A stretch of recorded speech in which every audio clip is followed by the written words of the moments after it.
السلام علیکم ورحمۃ اللہ وبرکاتہ۔ الحمد للہ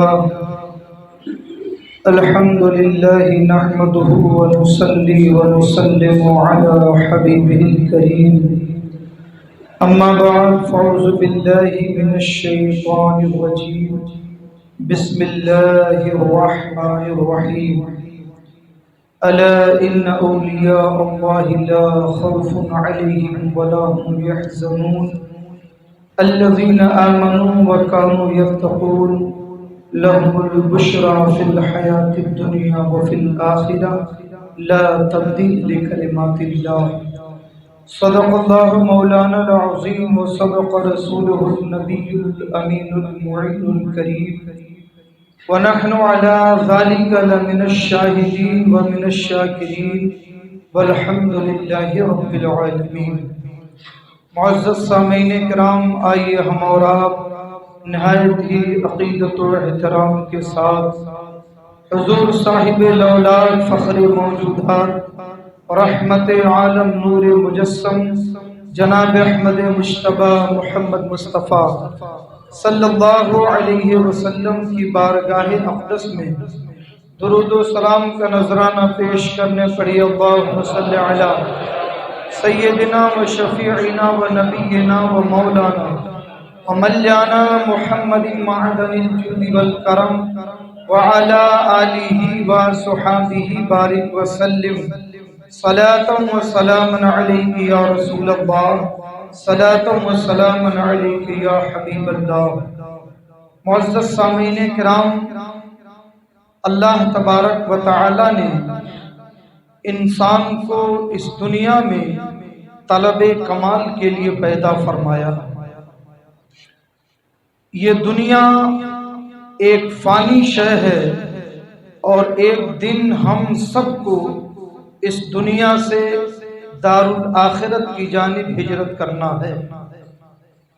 انسان اپنی عمر کے مطابق اپنی زندگی کا حصہ گزار لیتا ہے اور پھر اس کے بعد اسے رب ذوالجلال کی بارگاہ میں حاضر ہونا ہے۔ آپ یہ سمجھ لیں کہ جس رب کی طرف سے آپ آئے ہیں اسی رب کی طرف ہمیں پلٹنا ہے۔ اسی لیے جب کسی کی موت ہوتی ہے، کوئی دنیا سے رخصت ہوتا ہے، تو ہم یہ آیت کریمہ پڑھتے ہیں انا للہ و انا الیہ راجعون، کہ بے شک ہم سب اللہ کے ہیں، یعنی ہم سب اللہ کی ملکیت ہیں، اللہ کے بندے ہیں، اور ہم سب کو اللہ ہی کی طرف پلٹ کے جانا ہے۔ بس بات اتنی سی ہے کہ کچھ ایسے خوش نصیب ہوتے ہیں جو زندگی کے اس مقصد کو سمجھ لیتے ہیں اور وہ کبھی نہیں بھولتے، چاہے ان کی زندگی میں جتنا بھی ہنگامہ آ جائے، جتنے مصائب و آلام آ جائیں، یا جتنی خوشیاں اور جتنے آشائش اور زندگی کے عیش و آرام انہیں مل جائیں، وہ کبھی اپنے مقصد زندگی کو بھولتے نہیں۔ مگر کچھ ایسے نااہل ہوتے ہیں جو تھوڑی سی عیش و عشرت پا کر کے مقصد زندگی کو بھول جاتے ہیں، یا کچھ تکلیفوں اور مصیبتوں میں پھنس جائیں تو اپنے خالق کی جانب سے جو تمغہ حیات اسے ملا ہے وہ اسے فراموش کر جاتے ہیں اور اس کے مقصد سے صرف نظر کر لیتے ہیں۔ میرے عزیزوں، میرے دوستوں، ہمارا جو مقصد حیات ہے وہ ہمیشہ ہماری نگاہوں کے سامنے رہے۔ اس ایک خاص مقصد کے لیے بھی اللہ تعالیٰ نے اس روئے زمین پر اپنے اولیاء کو پیدا کیا، تاکہ ہم اولیاء کرام کو دیکھ کر، ان کی سیرت کو دیکھ کر، ان کی زندگی کے نشیب و فراز کو دیکھ کر، ان کے احوال و کوائف اور ان کی سوانح حیات کو دیکھ کر کے ہمیشہ ہمیں اپنی زندگی کا مقصد یاد رہے۔ آپ ذرا غور فرمائیں، یہ آج محرم الحرام کی 27 تاریخ ہے اور کل یعنی آج ہی مغرب بعد سے 28 تاریخ لگ جائے گی، جس میں عالم اسلام کی ایک عظیم شخصیت اور ایک عظیم صوفی، ایک عظیم بزرگ، اپنے زمانے کے صاحب شریعت اور صاحب طریقت بزرگ، جنہیں اللہ تعالی نے ولایت کا بڑا اعلیٰ درجہ عطا فرمایا اور جسے ساری دنیا حضرت سیدنا مخدوم اشرف جہانگیر سمدانی رضی اللہ تعالیٰ عنہ کے نام سے جانتی اور پہچانتی ہے۔ آپ ذرا غور فرمائیں، آپ کی زندگی اور آپ کے حالات و کوائف بڑی آسانی سے ہمیں مقصد زندگی سمجھانے کے لیے کافی ہیں۔ آپ ذرا سوچیں، پوری دنیا میں آپ کسی سے بات کریں، کسی کا انٹرویو لیں اور کسی سے گفتگو کریں، تو آپ جب اس سے پوچھیں گے تو وہ اپنے بارے میں یہی بتائے گا کہ یہ پریشانیاں ہیں، یہ مصیبتیں ہیں، یہ تکلیفیں ہیں، اگر مجھے یہ مل جائے، میرا یہ کام ہو جائے تو انشاءاللہ زندگی کی گاڑی بڑے اچھے سے گزرے گی۔ ہر آدمی یہ چاہتا ہے کہ اس کی دنیا میں دولت آئے، سونے چاندی آئے، اچھے مکان ہو جائیں، گاڑیاں ہو جائیں، بینک بیلنس ہو جائے، وہ کسی کا محتاج نہ رہے اور اس کی زندگی بڑے آرام سے گزرے۔ کون ایسا انسان ہے جو یہ نہیں چاہتا؟ 99 بلکہ 100% لوگ آپ ان سے بات کریں گے، سب کی یہ خواہش ہوتی ہے کہ کچھ ایسا ذریعہ بن جائے کہ جس کی وجہ سے ہماری زندگی بڑے آرام سے گزرے، اور جتنا کچھ اسے ملتا جاتا ہے اس کی طلب اور بڑھتی جاتی ہے۔ آپ اسے ایک علاقے کا راجہ بنا دیں تو وہ چاہے گا پوری دنیا کا بادشاہ بن جائے۔ اس لیے فرمایا گیا کہ انسان کا جو پیٹ ہے نا، یہ کبھی نہیں بھرتا، انسان کے پیٹ کو قبر ہی کا پیٹ بھرتا ہے۔ جب تک وہ قبر میں نہیں پہنچ جاتا اس کے خواہشات ختم نہیں ہوتے۔ آپ ذرا سوچیں کہ ہر انسان دولت، شہرت، عزت اور دنیا کے جاہ و جلال اور دنیا کے عیش و آرام کے لیے پوری زندگی محنت کرتا رہتا ہے، مگر ایسی بھی کوئی چیز ہے کیا ایسا بھی کوئی سرمایہ ہے جس کے لیے دنیا کی دولت ہی نہیں، دنیا کا عیش و آرام ہی نہیں، بلکہ بادشاہت کو بھی ٹھوکر مار دی جائے، شہنشاہی کو بھی ترک کر دیا جائے؟ ایسی کون سی چیز ہو سکتی ہے؟ مگر حضرت سیدنا مخدوم اشرف جہانگیر سمنانی رضی اللہ تعالیٰ عنہ کی زندگی ہمیں بتا رہی ہے کہ وہی چیز جس کے لیے اس دنیا کی بادشاہت کو ٹھوکر مارا جا سکتا ہے وہ ہمارے رب کی ذات ہے، وہ ہمارے رب کی رضا ہے، اس سے بڑھ کر کے کچھ نہیں۔ میرے عزیزوں، میرے دوستوں، حضرت سیدنا مخدوم اشرف جہانگیر سمنانی رضی اللہ تعالیٰ عنہ ایک شاہی گھرانے میں پیدا ہوئے۔ سمنان ایران کا ایک بہت بڑا علاقہ جس پر آپ کے باپ دادا کی سلطنت تھی، شاہی خاندان میں پیدا ہوئے، شہزادے کی زندگی آپ کو میسر آئی۔ آپ کے باپ سمنان کے بادشاہ ہیں حضرت سیدنا مخدوم اشرف جہانگیر سمنانی رضی اللہ تعالی عنہ نے محض 7 برس کی عمر شریف میں، 7 سال کی عمر شریف میں قرآن مقدس کو حفظ بھی کر لیا اور 7 قرات کے آپ قاری بھی بن گئے، حافظ قرآن بھی ہو گئے، اور 7 قراتوں سے آپ قرآن مقدس کی قرات فرماتے تھے۔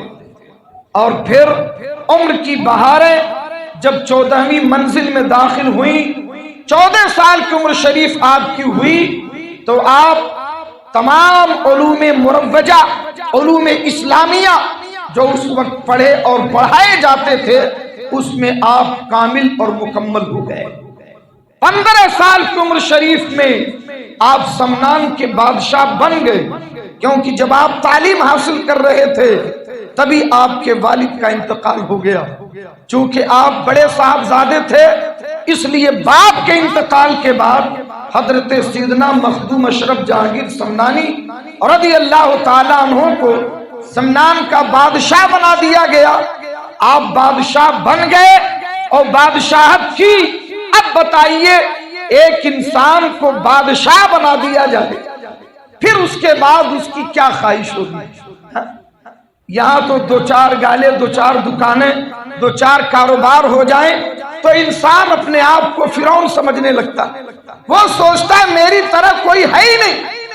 وہ بادشاہ بن گئے، شاہی تخت پہ جلوہ فرما ہے، ہزاروں لاکھوں فوجی آپ کے ایک اشارے کے منتظر ہیں، پوری رعایا آپ کی غلام ہے، آپ وہاں کے بادشاہ، اور بڑی عیش و آرام کی زندگی۔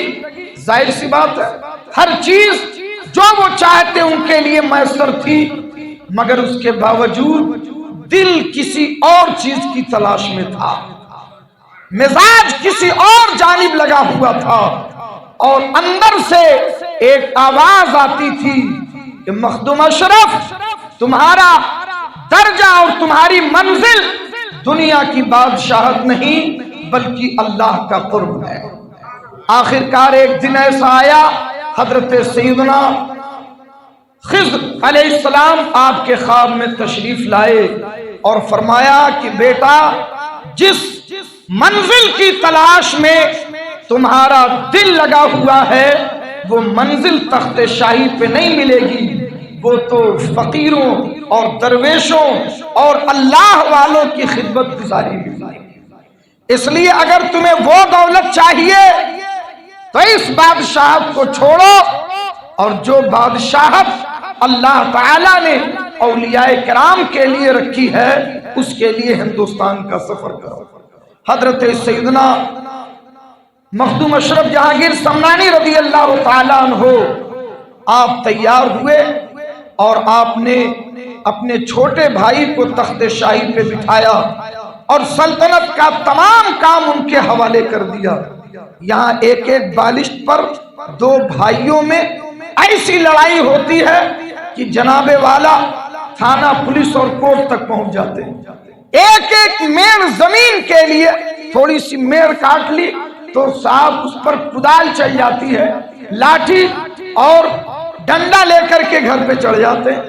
یا پوری شہنشاہی اپنے چھوٹے بھائی کے حوالے کر دیا، اس لیے کہ قدرت کو منظور تھا کہ حضرت سیدنا مخدوم اشرف جہانگیر کو بادشاہت تو ملے گی مگر وہ بادشاہت نہیں جو ایک ملک پر چند دنوں تک حکومت رہے اور ختم ہو جائے، مگر اللہ یہ چاہتا ہے، اللہ کو منظور تھا ایسی بادشاہت ملے کہ قیامت تک لوگوں کے دلوں پہ راج کرے، وہ بادشاہت آپ کو ملنی تھی۔ اس لیے ظاہری تخت و تاج کو ٹھوکر مار دیا اور بتا دیا کہ اللہ کے قرب کے مقابلے، اللہ کی ولایت کے مقابلے دنیا کی تاج شاہی کی کوئی حیثیت نہیں۔ ٹھوکر مار دیا اور چل پڑے، اور جب اللہ کا عزم کر کے اللہ کے راستے میں کوئی نکلتا ہے پھر اللہ کی مدد ہر قدم پر اس کی تائید فرماتی ہے۔ آپ وہاں سے چلے اور مختلف مقامات پر ہوتے رہے، جہاں جہاں پہنچے خلق خدا کو فائدہ پہنچاتے رہے، یہاں تک کہ ملتان شریف پہنچے۔ حضرت جہانیہ جہاں گشت علیہ رحمت و رضوان کے فیوز سے مالا مال ہو کر کے پھر دلی تشریف لائے، اور دلی ہوتے ہوئے آپ بنگال تشریف لے گئے۔ پنڈو بنگال میں حضرت سیدنا علاء الحق پنڈوی رحمت اللہ تعالی علیہ کا بڑا شاندار عالی شان دربار ہے، اور آپ کا وہاں پہ آستانہ شریف ہے جہاں آپ کو ولایت کا وہ تمغہ ملنے والا تھا جو اللہ نے آپ کے مقدر میں فرمایا تھا۔ اس لیے حضرت جہانیہ جہاں گشت علیہ رحمت و رضوان نے فرمایا کہ بیٹا جلدی کرو، پنڈوہ میں تمہارے مرشد تمہارا انتظار کر رہے ہیں۔ آپ ذرا سوچئے، لوگ رسول پاک کے علم غیب پر باتیں کرتے ہیں، یہاں ملتان کا ایک اللہ والا خبر دے رہا ہے کہ کہ بنگال میں پنڈو شریف میں تمہارے مرشد تمہارا انتظار کر رہے ہیں۔ نہ پیر نے کبھی مرید کو دیکھا، نہ مرید نے کبھی پیر کو دیکھا۔ آنے والا ایران سے آ رہا ہے، انتظار کرنے والا بنگال میں انتظار کر رہا ہے۔ اور حضرت سیدنا مخدوم اشرف جہانگیر سمنانی چلے، جب بہار شریف پہنچے تو دیکھا، آپ دیکھیں یہ اللہ والوں کی شان کیا ہوتی ہے، دیکھا کہ یہ جنازہ رکھا ہے اور لوگ بیٹھے انتظار کر رہے ہیں۔ تو جب آپ کی سواری گزری، لوگوں نے دوڑ کر کے قریب ہو کے پکڑ لیا، روکا اور پوچھا آپ کا نام کیا ہے؟ نام بتایا۔ جیسے ہی نام بتایا کہا حضرت آپ سمنان سے تشریف لا رہے ہیں؟ کہا میں سمنان سے آ رہا ہوں۔ کہا چلیے وہ جنازہ رکھا ہے آپ ہی کو پڑھانا۔ بولے ہم کو پڑھانا؟ کہاں وہ جنازہ رکھا ہے، جنازے والے نے اپنی وفات سے پہلے وصیت کی تھی، ایک سید صحیح النسب سید امام علی مقام امام حسین کی نسل پاک سے آئے گا، جو ساتوں قرات میں قرآن کی تلاوت کرے گا، اپنے زمانے کا عالم ہوگا، نبی کی اولاد میں سے ہوگا، وہی میری نماز جنازہ پڑھائے گا۔ یہ حضرت سیدنا شرف الدین یحییٰ منیری رحمت اللہ تعالی علیہ کی جنازہ تھا جو وہاں رکھا ہوا تھا۔ آپ نے اپنی وفات سے پہلے وصیت کر دی تھی کہ کوئی ہمارے جنازے کو نہ پڑھائے، ہمارا جنازہ وہ پڑھائے گا جس کا نام یہ ہوگا اور جس کے اندر یہ خوبیاں ہوں گی، وہی ہمارا نماز جنازہ پڑھائے گا۔ تم کہتے ہو کہ نبی کو کیا خبر کس کی وفات کب ہوگی؟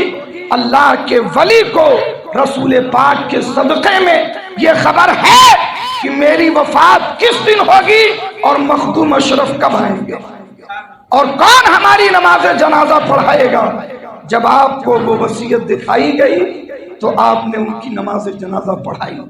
میرے عزیزوں، میرے دوستوں، اور بڑا مشہور واقعہ ہے حضرت سیدنا شرف الدین یحییٰ منیری رحمت اللہ تعالی علیہ کا، کہ ابھی جنازے کی نماز ہوئی اور لوگ فارغ ہوئے، تھوڑی دیر کے بعد آپ کا ہاتھ آپ کی قبر شریف سے باہر آ گیا۔ تو لوگ بڑے حیران ہوئے کہ یا اللہ یہ کیا ماجرا، یہ ان کا ہاتھ قبر شریف سے باہر کیوں آ گیا؟ تو لوگوں نے حضرت سیدنا مخدوم اشرف جہانگیر سمنانی رضی اللہ تعالیٰ عنہ سے عرض کیا کہ حضور یہ ماجرا کیا ہے؟ آپ مراقبے میں بیٹھے، تھوڑی دیر کے بعد آپ نے سر اٹھایا اور فرمایا کہ حضرت کو غیب سے ایک ٹوپی ملی تھی اور وہ ٹوپی حضرت نے وصیت کی تھی کہ ہمارے مشائخ کے تبرکات میں سے ہے، اسے میرے کفن میں رکھ دینا، مگر تم لوگ بھول گئے، تم نے وہ ٹوپی نہیں رکھی۔ حضرت وہی ٹوپی مانگ رہے ہیں۔ اور جب لوگوں نے وہ ٹوپی ہاتھ میں رکھی تو حضرت کا ہاتھ اندر آ گیا۔ کون کہتا ہے کہ یہ اللہ والے مر جاتے ہیں؟ ارے مرتے تو ہیں، یقیناً موت آتی ہے، مگر موت آنے کے بعد پھر ان کی زندگی اللہ کی طرف سے شروع ہو جاتی ہے۔ موت تو سب پر آنی ہے کیونکہ اللہ کا وعدہ ہے کل نفس ذائقۃ الموت، ہر نفس کو موت کا مزہ چکھنا ہے، بس مزہ چکھ لیا پھر زندگی شروع ہو گئی۔ بات سمجھ میں آئی؟ تو خیر، اب اس کے بعد آپ پنڈو شریف پہنچے۔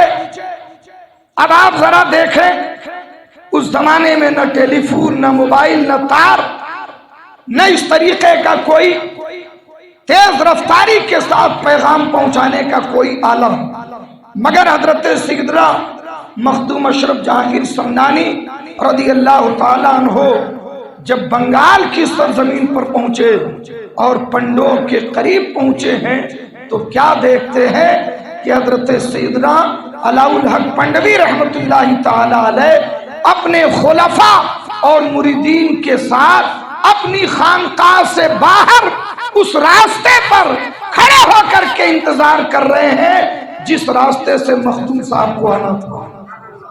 آپ بتائیں کس نے خبر دی؟ یہ اللہ والے نور ایمان سے دیکھتے ہیں۔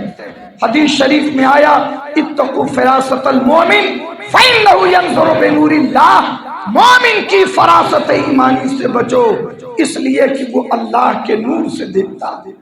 جب کوئی اللہ کے نور سے دیکھے گا تو پھر وہ زمین کے اوپر بھی دیکھے گا، زمین کے نیچے بھی دیکھے گا، پھر وہ قریب میں بھی دیکھے گا اور بعید میں بھی دیکھے گا، پھر اس کی نگاہوں کو دیوار اور پہاڑ اور پتھر یہ پردہ نہیں کر سکتے۔ میرے عزیزوں، میرے دوستوں، مرشد نے اپنے مرید کا استقبال کیا اور 12 سال تک حضرت مخدوم صاحب قبلہ رحمت اللہ تعالی علیہ اپنے مرشد کی بارگاہ میں لے کر کے رہ کر کے آپ کا فیض حاصل کرتے رہے۔ اتنا کمال حاصل کر لیا، اتنا کمال حاصل کر لیا کہ مرشد نے خود ایک دن کہا، بیٹا اب تمہارا کام ہو گیا، اللہ کی مخلوق ہدایت کے لیے ترس رہی ہے، تم رب کی رحمت بن کر ان کی سوکھی ہوئی کھیتی پہ برس جاؤ۔ اور اس کے بعد وہاں سے رخصت کیا، وہاں سے جونپور تشریف لائے اور پھر ہوتے ہواتے آج جہاں آپ کا مزار شریف ہے کچھوچا کی سرزمین پر آپ وہاں پہنچے۔ بہت سارے راستے میں رکاوٹیں آئیں، اس زمانے میں بہت سارے مباحثے ہوئے، مناظرے ہوئے، مقابلے ہوئے، کئی ایک جگہوں پر آپ کو پریشان کرنے کی کوشش کی گئی، مگر اللہ نے جو کمال عطا فرمایا تھا اور ولایت کا جو منصب آپ کو ملا تھا، اللہ تبارک و تعالیٰ کی جانب سے آپ کی ساری مشکلیں آسان ہوتی رہیں۔ ایک مقام پر جب آپ ایودھیا سے گزرنے لگے تو آپ نے دیکھا کہ کچھ لوگ اپنے باطل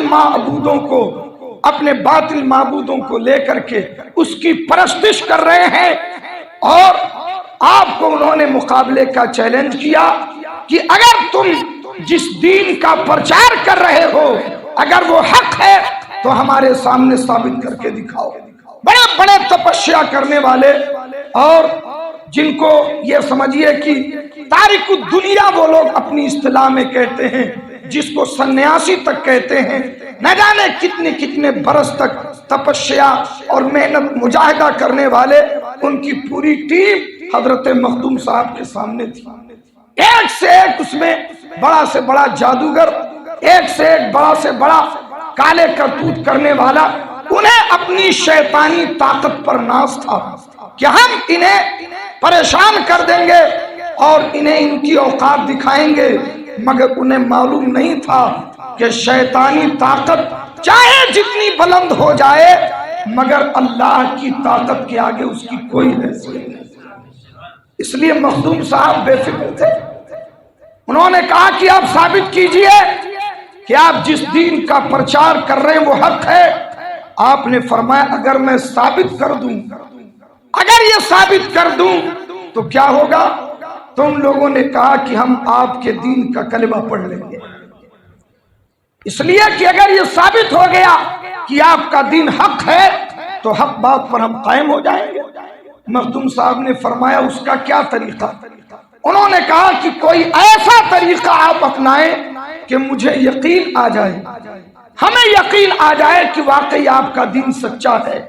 مخدوم صاحب نے فرمایا کہ یہ جن کی تم پوجا کرتے ہو، جن کی تم عبادت کرتے ہو، جن کی تم پرستش کرتے ہو، اگر یہی لوگ کہہ دیں کہ اسلام سچا ہے، تب اگر یہی لوگ کہہ دیں کہ اسلام سچا دین ہے، تب ان لوگوں نے کہا کہ مائی باپ اگر یہ بول دیں گے پھر تو اسلام قبول کرنے میں کوئی حرج ہی نہیں۔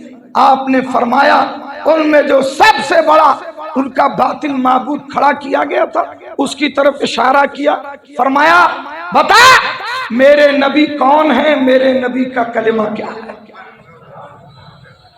مخدوم صاحب قبلہ علیہ رحمہ کا اشارہ ہوا اور اللہ تعالی نے حضرت عیسیٰ علیہ السلام کے قم بِإِذْنِ اللَّهِ کے جملے کا جلوہ دکھا دیا، اور ایسا دکھایا کہ اللہ تبارک و تعالیٰ کی جانب سے اس بت کے اندر جان پیدا ہوئی اور اس نے کہا اشہد ان لا الہ الا اللہ و اشہد ان محمد عبدہ ورسولہ۔ میرے عزیزوں، میرے دوستوں، تو اس طرح سے ہمارے بزرگوں نے اور اللہ کے ولیوں نے دین کی خدمت کی ہے، اپنے دین کی حقانیت دنیا کے سامنے پیش فرمائی۔ ان پہ آپ کے دستے کرم پر 100 200 نہیں، 1000 2000 نہیں، لاکھوں کی تعداد میں اللہ کے بندوں کو ہدایت نصیب ہوئی، لوگوں نے دین حق کو قبول فرمایا، اور آپ نے بڑی شان و شوکت کے ساتھ منصب ولایت پر فائز رہتے ہوئے خلق خدا کو اللہ کے دین کی طرف گامزن فرمایا۔ آج ان کا مزار پرانوار کچوشا مقدسہ کی سرزمین پر زیارت عام و خاص ہے، اور آج بھی آپ کی ولایت اور آپ کی شہنشاہی اللہ نے ایسی قائم فرمائی کہ آپ کی وفات کے 500 سال گزرنے کے بعد بھی الحمدللہ آج بھی کوئی ان کی بارگاہ میں جاتا ہے تو فیضیاب ہو کر کے آتا ہے۔ تو یہ اصل میں یہ سلطنت اور یہ ولایت اور یہ منصب اور یہ قرب اللہ تعالیٰ نے آپ کو دینا تھا، اس لیے آپ نے تخت شاہی کو ٹھوکر مار دیا۔ تو یہ ہمارے بزرگوں کے حالات بتاتے ہیں کہ اصل مقصد زندگی یہ ہے کہ آدمی اللہ والا بن جائے، اللہ کا قرب نصیب ہو جائے، اللہ کی رضا مل جائے، تو اللہ کی رضا کے مقابلے میں دنیا اور دنیا کی دولت کی کوئی حیثیت نہیں۔ اس لیے ہم اور آپ ہمیشہ چاہے غم میں رہیں، خوشی میں رہیں، یا دولت کے انبار ہمارے قدموں پہ آ جائیں، ہمیشہ اس بات کو یاد رکھنا یہ سب کچھ اللہ کی طرف سے ہے۔ اللہ اگر دینا جانتا ہے تو اللہ لینا بھی جانتا ہے، وہ دے کے بھی آزماتا ہے اور لے کے بھی آزماتا ہے۔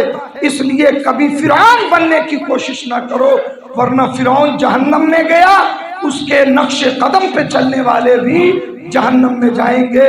اللہ والوں کا راستہ اپناؤ، اللہ والوں سے محبت کرو، اللہ والوں کے نقش قدم پہ چلو، تو اعلیٰ حضرت آپ کو سرٹیفکیٹ دیتے ہوئے نظر آتے ہیں، اور یہ ببانگے دوہر للکار کے کہتے ہیں تیرے غلاموں کا نقش قدم ہے راہ خدا، وہ کیا بہک سکے جو یہ سراغ لے کے چلے، جو اللہ والوں کے راستے پہ چلے گا وہ اللہ تک پہنچ جائے گا۔ اس لیے ہمیں اور آپ کو اللہ تبارک و تعالیٰ کے احکامات کی پابندی کرنی چاہیے، اور ہمیشہ اس بات کا احساس ہونا چاہیے کہ اللہ تعالیٰ ہم سے راضی ہو جائے۔ اس بات کی فکر کرو، باقی دنیا جتنی ملنی ہے اور جس کی قسمت میں جتنی ہے، محنت کرو گے، دوڑ بھاگ کرو گے، وہ تو تمہیں ملے گی ہی ملے گی، مگر اصل سرمایہ یہ ہے کہ اللہ کی رضا مل جائے۔ اللہ تبارک و تعالی ہمیں اور آپ کو اس پر عمل کی توفیق عطا فرمائے۔ استغفر اللہ ربی من کل ذنب و اتوب الیہ۔ السلام علیکم ورحمۃ اللہ وبرکاتہ۔